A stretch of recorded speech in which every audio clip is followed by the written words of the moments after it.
Did I not tell you? Did I not look you dead in your opticals in part 1 and say, once you put these glasses on, you cannot take them off? That is exactly what we are about to do today. Baby, once you understand this playbook, you will never see a rom-com, text message, or I miss you quite the same way again. Phase 1, the FBI background check. A narcissist's first move? Not cute, what's your favorite color stuff. They run a full psychological audit to find what makes you hungry. They're not looking at who you are. They scan for what makes you feel alive, your hunger. Once they find it, boom, they put on a costume and become exactly what you've been starving for. You tell them, I love the color yellow. 2 days later, this person is dressed like Big Bird, painting their living room canary and telling you they've always loved sunflowers. You say you're scared of being abandoned? Suddenly, they're clinging to you like a fitted sheet. They don't just listen to your dreams, honey. They hijack the car and drive you toward them. For one beautiful, delusional second, you think you finally found somebody who gets it, who understands you, who sees you. But see, once a narcissist has you exactly where they want you, once they got you in the trunk, the game changes. Welcome to phase 2, the island. Slowly, so slowly you think it's your own idea, they start pulling you away from everything else. Suddenly, your best friend of 10 years is exhausting. Your family is toxic and they don't understand our love. Your hobbies? Why are you taking pottery when you could watch me play 2K? And because you love them, you agree. You pack up your little bags and move to the island. You don't even realize you've been isolated until you try to call your girls and realize you haven't spoken since Thanksgiving. Now, here is where the science gets spooky. When you're on this island, you have no Wi-Fi, you have no signal. You cannot reality check yourself against anybody else's truth. You can't call your mama and say, hey, did this sound crazy? You can't text your group chat to ask if you're overreacting because you ain't got nobody. It is just you, them, and Wilson the volleyball. You're literally alone in here with them. Your only source of information, them. Your only source of love, them. Your only source of validation, them. You're stuck on an island playing volleyball with one person and they're keeping the score. So when they say something foul and you start crying, they look at you and say, you are too. If nobody else acts like this, you are always overreacting. And because nobody is there, baby, you start to believe it.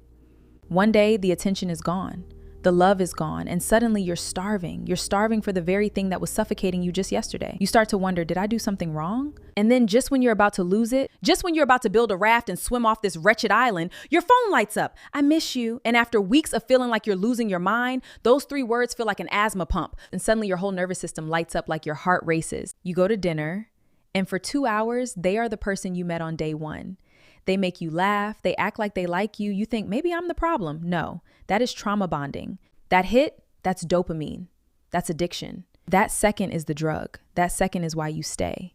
So now you're checking your phone every 5 seconds. Every notification makes your heart jump. You're rewriting your schedule around their silence and their presence. You've become a junkie and they're the plug that decides when you eat. It's a slot machine. You don't know if you're going to get a jackpot or a bankruptcy, so you just keep pulling the lever. And every time you pull, you fall deeper into the sunken place. But now we get to the final boss level, the part that will have you needing a therapist and a priest. When you finally reach your limit and you say, I can't do this anymore. When you finally try to leave, they pull out the reverse Uno card. Suddenly you are ungrateful. You are the reason the relationship is failing. You are selfish. They make you the bad guy. They weaponize your own love against you. They make you feel guilty for trying to save yourself. That is the final move. That is checkmate.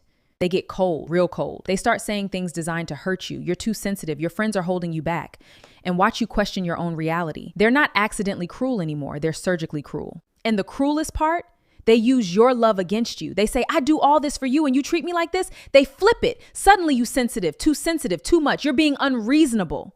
And the most terrifying part, they ain't even lying. They have genuinely convinced their own brain the hero in a tragic movie, and you are the villain who ruined their life.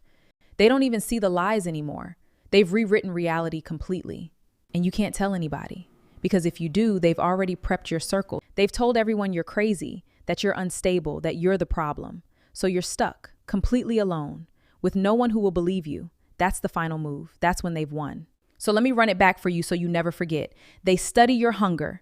They mirror it back to you. They isolate you on an island. They convince you that you're crazy. They feed you breadcrumbs. You see the pattern. It is crystal clear. So I'm going to ask you something right now. And I need you to hear this with full honesty, not judgment, just truth. Are you in this cycle right now? Can you see yourself in these? Do you recognize this person in your life? So the million-dollar question is, why are you still on the island? Listen to me. It is not because you are weak or stupid. It is something deeply neurological. It is about how your beautiful, trusting brain got wired to attach to people. And that science, that pattern of attachment, that is exactly what we're breaking down in the next part. But until then, I want you to hear this. If you recognize this pattern in your life today, that is not a sign that you are broken. That is a sign that you are waking up. And waking up is the first step.